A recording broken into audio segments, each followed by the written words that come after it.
22 वर्षों का विश्वास, 10,000 से ज्यादा डॉक्टर्स, गोल नेशंस लीडिंग इंस्टीट्यूट। देश विरोधी शब्द सुना है आपने, राष्ट्र विरोधी शब्द भी सुना होगा, दलित विरोधी भी सुना होगा, मुस्लिम विरोधी भी सुना होगा और हिंदू विरोधी भी शब्द सुना होगा आपने इन 5 सालों में।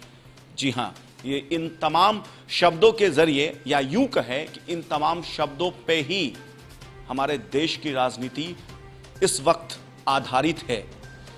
ये तमाम शब्द पिछले 5-7 सालों में खूब सुना होगा आपने। इसके अलावा एक और शब्द बहुत पॉपुलर हुआ था और अभी भी पॉपुलर है, या देश में कहें तो इस वक्त तो उसी शब्दों का राज चल रहा है। उसी शब्दों के जरिए लोग अपने अपने विरोधियों पर, लोग नहीं, नेता अपने अपने विरोधियों पर निशाना साध रहे हैं और वो शब्द है टुकड़े टुकड़े गैंग, पाकिस्तान चले जाओ। इन तमाम शब्दों को पिछले 5-7 सालों में आपने खूब सुना होगा। इन शब्दों के जरिए कभी भारतीय जनता पार्टी तो कभी कांग्रेस समेत तमाम विपक्षी दल एक दूसरे पर आरोप और प्रत्यारोप लगाती रही है। कभी भारतीय जनता पार्टी और उसके नेता ये बताने में, ये जताने में और ये साबित करने में जुटे रहते हैं कि देखिए हमारे जो विपक्षी दल हैं वो देश विरोधी है, वो टुकड़े टुकड़े गैंग के साथ है। लेकिन अब उसी टुकड़े टुकड़े शब्द के जरिए भारतीय जनता पार्टी पर हमला किया गया है, प्रहार किया गया है और वो प्रहार किसी और ने नहीं बल्कि कन्हैया कुमार के परम मित्र जिग्नेश मेवाणी ने किया है। जी हां, जिग्नेश मेवाणी ने एक ट्वीट किया है, अपने ट्विटर हैंडल से एक ट्वीट पोस्ट किया है। आपको पता होगा कि भारतीय जनता पार्टी ने साध्वी प्रज्ञा ठाकुर को भोपाल से, मध्य प्रदेश से लोकसभा का उम्मीदवार बनाया है दिग्विजय सिंह के खिलाफ, और अब इसी को लेकर के राजनीति शुरू हो गई है। दरअसल जिग्नेश मेवाणी ने क्या कहा है अपने इस ट्वीट में, मैं आपको एक बार पढ़ के बताता हूं, उसके बाद इस मुद्दे पे और भी बात करेंगे और क्या है इस ट्वीट का मायने, क्या है राजनीतिक मायने, आपको बताता हूं।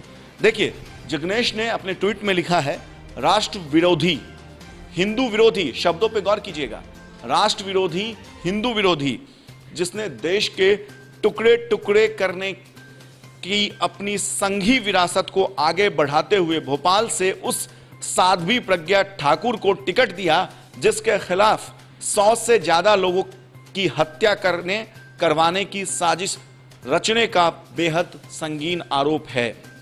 और सबसे मजेदार बात यह है कि जिग्नेश मेवाणी के इस ट्वीट का जो शीर्षक है उसका नाम दिया गया है टुकड़े टुकड़े गैंग को मिला टिकट। अब देखिए, गौर कीजिएगा, जिग्नेश मेवाणी के इस ट्वीट के हेडलाइन को गौर कीजिएगा, इसका जो शीर्षक है उसको गौर कीजिएगा, टुकड़े टुकड़े गैंग को मिला टिकट। दरअसल भारतीय जनता पार्टी और उसके नेता टुकड़े टुकड़े गैंग शब्द का इस्तेमाल जिग्नेश मेवाणी, कन्हैया कुमार और इन जो लॉबी है कन्हैया कुमार जैसे नेताओं के खिलाफ अक्सर करती रही है।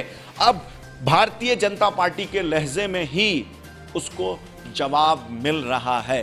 साध्वी प्रज्ञा आरोपी है और उनको भारतीय जनता पार्टी ने टिकट दिया है। भोपाल से दिग्विजय सिंह के खिलाफ वो चुनाव लड़ेगी और काफी समय से वहां से मांग था, लेकिन जिस तरीके से भारतीय जनता पार्टी ने पिछले कुछ दिनों में लगातार इन शब्दों के जरिए कन्हैया कुमार, जिग्नेश मेवाणी और तमाम ऐसे नेताओं के खिलाफ या वामपंथी नेताओं के खिलाफ टुकड़े टुकड़े शब्द का इस्तेमाल करती थी, अब उसी के अंदाज में ये नेता भी भारतीय जनता पार्टी के खिलाफ हमला बोल रहे हैं। इससे पहले भी आपको याद होगा कि किस तरीके से पाकिस्तान के प्रधानमंत्री इमरान खान ने यह कहा था अपने एक बयान में कि अगर मोदी प्रधानमंत्री बनते हैं तो भारत और पाकिस्तान के जो संबंध हैं वो बहुत मधुर और अच्छे हो सकते हैं, क्योंकि भारतीय जनता पार्टी संबंध सुधारने में डरेगी नहीं और कांग्रेस पाकिस्तान के साथ अच्छे संबंध करने से पहले सोचेगी, डरेगी।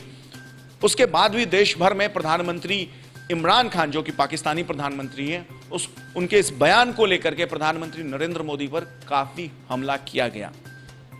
अब उसी अंदाज में या उससे मिलता जुलता हुआ अंदाज में भारतीय जनता पार्टी पर जिग्नेश मेवाणी ने अपने ट्वीट के माध्यम से हमला किया है। अब देखिए, देश में विकास का, न्याय का, मैं विकास और न्याय शब्द इसलिए इस्तेमाल कर रहा हूं क्योंकि विकास नरेंद्र मोदी का नारा है और न्याय राहुल गांधी का। यह सब पीछे छूट गया।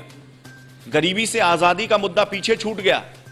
अब एक बार फिर देश में जाति पे, पिछड़े पे, अति पिछड़े पे और पाकिस्तान, जो कि हमारे देश का सबसे लोकप्रिय राजनीतिक मुद्दा है, उस पर राजनीति एक बार फिर से शुरू हो गई है दोनों तरफ से।